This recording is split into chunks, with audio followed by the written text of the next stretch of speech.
5 আগস্টের সকালটা অন্য দিনের মতো শুরু হলেও গণভবনের ভেতর চলছিল ভিন্ন হিসাব নিকাশ। প্রধানমন্ত্রী শেখ হাসিনা ভোরে ওঠে ফজরের নামাজে দীর্ঘ দোয়া করেন। তারপর চা হাতে বসে নিজের অফিসে। চারদিকে কড়া নিরাপত্তা গণভবন, ঘিরে রয়েছে এসএসএফ, প্রেসিডেন্ট গার্ড রেজিমেন্ট ও পুলিশের স্পেশাল ইউনিট। তিনি নাস্তা করলেন। ওই দিনের খাবারের মেনুতে কি কি থাকবে তাও খবর নিলেন, কারণ রাজনৈতিক নেতা ও সুশীল সমাজের গুরুত্বপূর্ণ ব্যক্তি থেকে শুরু করে নানা বাহিনীর শীর্ষ কর্মকর্তাদের তার সঙ্গে দেখা করার কথা। মেনু ঠিক করলেও খেতে পারলেন না শেখ হাসিনা। গণভবনের ভেতর তখন উত্তপ্ত বৈঠক। শেখ হাসিনা সেনা, পুলিশ ও সরকারের শীর্ষ কর্মকর্তাদের ডাকেন।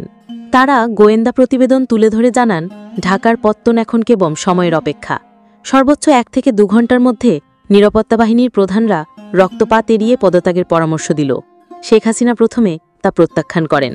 অফিসারদের তিনি বলেন, তোমাদের আমি তুলে এনেছি, আজ তোমরাই আমাকে রক্ষা করতে পারছ না। পরিস্থিতির চূড়ান্ত পরিণতি শেখ হাসিনা ফোন করেন ভারতের প্রধানমন্ত্রী নরেন্দ্র মোদীকে।